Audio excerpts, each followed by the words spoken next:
experience in the sport industry?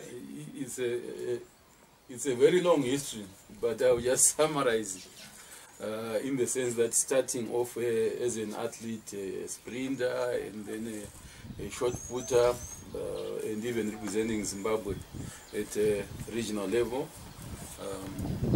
in shot put, and winning a few medals here and there. But then also becoming a coach in athletics and training athletes at club level, at provincial level, and even at national level.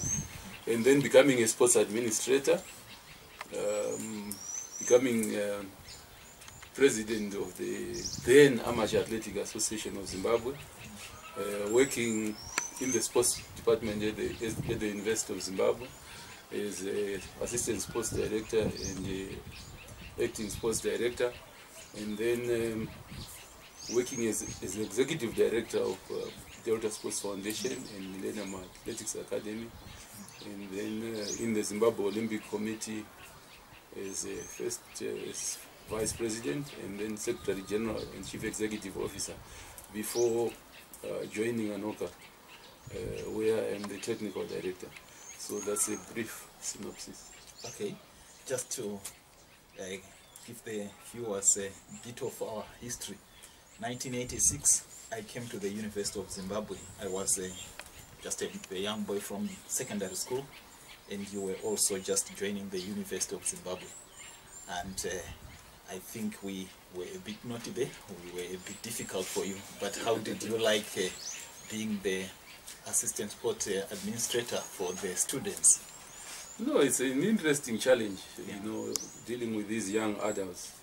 A lot of energy and all that, but also brilliant and so on. But of course there were a number of challenges that we had to deal with, that, as you know, things like student demonstrations and so on, which tended to disrupt our well-planned sporting activities. Yes. But otherwise it was a joy to work with students and training them and produce some good athletes, because a lot of talent was coming through in different sporting disciplines, and I was in charge of a number of disciplines, including athletics, basketball, and so on. And I mean, it's a proud part of my history. And even today, I still meet these former students of the University of Zimbabwe, like me, who are now well placed. So I think that's also good. And in terms of our industry, they can also contribute, because a lot of them are now in decision-making positions where they can actually make the right decisions. So we would rely on them and hope that they can support the sports industry. Okay. That's 30 years ago, but today you are presenting a topic on sport as an equalizer in our society. What's your take on that? Yeah, basically I think we are looking at leveling the playing field in society. But we are looking at the opportunities. Sport today, unlike in the past, is creating many opportunities. That's why this is now possible. So I actually believe that it's possible to have sport as an equalizer.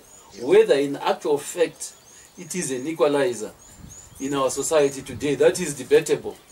Because there are a number of things that must happen for sport to be an effective equalizer, but it can be, and this has been demonstrated in other countries, and Zimbabwe is also making strides in that direction.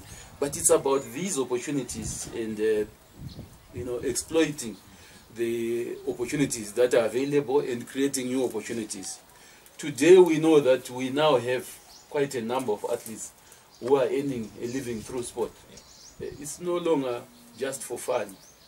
And it's now professional. It's no longer just amateur activity. And we have seen sport improving the lives of individuals and the lives of families, actually. So athletes, sports persons are earning a living through sport, either through prize money, through sponsorship, through endorsements. But another important aspect is also that we have seen athletes, the combination of education and sport, through sports scholarships. We have seen athletes now going up to university level. They are talented, they get sports scholarships, so they get their education funded. And that is very important, really, in society, because then they will be able to contribute more. So the contribution will not just be through sport, because now, through their education, they will be able now to fall back on their education and be able to make a further contribution in society. And being elevated to that level, because this is what we are getting at, that we are seeing the transformation process through sport of society. And these sports persons, by the way, are ambassadors in their own right. Yeah. They are flying the nation's flag high. And we know of countries that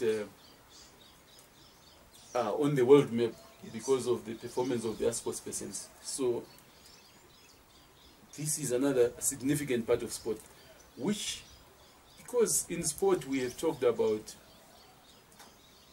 a person coming from humble beginnings to greatness. We are saying that if you are talented and you develop your talent and you take advantage of the opportunities that are available, the sky is the limit, just like other professions. Sport now is a profession.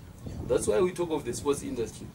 But here, of course, when we are talking of the sports industry in Zimbabwe, it's still a very limited concept, and we want to open people's eyes. That's why I think this topic is important for people to discuss, because there are so many things that should be happening, which will then enable sport to become an equalizer. We also talk about sports persons being role models.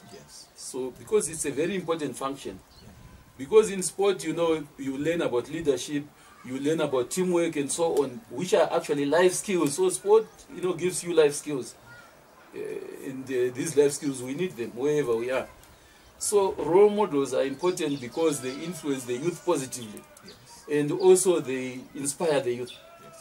So our athletes who have really made it in the different sports in this country, we have a lot of role models, but sometimes we don't really make use of them. But we want to bring the youth up and all that. So let's use these role models. The other point that I want to talk about on this aspect is the issue of gender equity, which is also important. In the past, there were these challenges that even in terms of prize money, women will get less, because the organizers will try and justify it and say there are very few women in a race, in the competition, and therefore it's not very competitive and so on. But now there is a strong drive for equity. So even the prize money, you now see that in most cases it's now at par. Because women compete against women and men compete against men. But if you look at the Olympic movement, there is a strong push now for women in terms of leadership. So women to take up leadership positions, women to also get into decision-making positions. Because if you look at sporting organizations, since we are talking about the sports industry, how many of them are led by women? Sometimes you have, because we don't want women for window dressing. No, sure. But the excuse that you usually get is that no, we can't find any women to take these positions. But is that correct? Is that true? So a conducive environment must be created. Sometimes what keeps the women away is the environment, which is not conducive. And when it comes to elections, you know, the competition can be very brutal and so on. So some of them may not want to get involved, but they must actually be encouraged to take part in this. And there are women that are competent and can actually produce the same results or even better results than men. So the issue of gender equity is also important, because we are talking about equalizer. So let's bring also women to the same level with men, because if we look at youth level, junior level, go to the schools, look at the numbers in terms of participation. They are maybe 50-50, thereabouts. So what happens later? How do women start falling by the wayside? It's a big topic on its own which has to be addressed, but the point is that in this equation, that must not be left out. So we must find ways, strategies to encourage women to participate at all levels and so on. but give them also the same opportunities, because one of the problems is not getting the same opportunities as men, and that must be provided. So that's why I said at the beginning that for sport to be an equalizer in our society, a number of things must happen. But in a nutshell, we can just say we must create a conducive environment for all. Yes. Okay, and speaking about the sport industry in Zimbabwe is underfunded. And so under this topic and during this whole discussion we are going to have today, what do you think can be done to make our sport appeal to the corporate sector, whether it's the local corporate sector or the international corporate sector? Yes, clearly there is need for adequate funding for sport, even though I disagree with sports administrators who, when they are asked what is the greatest challenge in the sport industry today, and they say it's funding. Okay. I beg to disagree. Okay. Funding, yes, is one of the challenges, but it's not the greatest challenge, because if you are given $1 million today for your particular sport, what are you going to use it for? You have no plan whatsoever. Right. So you may find that funding is not your greatest challenge, but let's deal with the issue of funding, which we are agreeing is one of the major challenges. But where does the funding come from? Are we talking of funding coming from government and its agencies?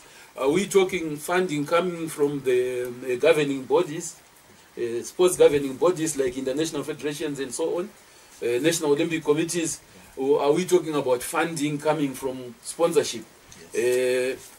Because some just expect funding to fall from the sky like manna from heaven, and that will not happen. This is why I said the challenge is much broader than the funding. The fact that the funding is a challenge there is actually a symptom of a greater problem. First and foremost, if we are talking of sponsorship, yes, even if we are talking of funding from government or governing bodies, our sports organizations must be well managed and well governed. That is the starting point. Without that, let's forget about funding coming in. But again, a lot of our sports organizations, and you see a lot of appeals through the media, you know, we are appealing for funding, we are about to go to this particular international competition. In the end, they seem to be talking about donations rather than sponsorship. Sponsorship is actually an exchange of value. Okay. What is it that you have to offer in exchange for the sponsorship? Because the corporates who are going to sponsor you would like something in return. A return on investment, it must be seen as an investment rather than just a donation. And they also want mileage. Yes. Now, are our sports organizations able to give this? Is there also a strategic fit between the product or service which is going to sponsor and this product which is going to be sponsored? Is there a relationship? Do we see that if we have a product in a particular sports organization, can we clearly define it? Do we know what it is worth? Are we able to package it? So we are talking of the area of marketing. This is why you have organizations like Z-Score working hard to impart this knowledge and also to consult on behalf of their clients, because it's a specialist area and we have been falling short on that. So when we say there is no funding, it is not quite correct. The funding may be there, but we are not able to access it. And there are things that need to happen for us to be able to access the funding, starting with the way we are running our own organizations. Even when we organize events and activities, if they are not well organized, it will not be possible to attract sponsors. Even if we are able to bring them in, it will not be possible to retain them. In fact, many sports organizations have managed to get some funding, whether it's through donations or sponsorship, but they've also lost it because they failed to service the sponsorship, to retain the sponsorship. Because that mileage that we are talking about, it must actually be there if there is no publicity for the activity.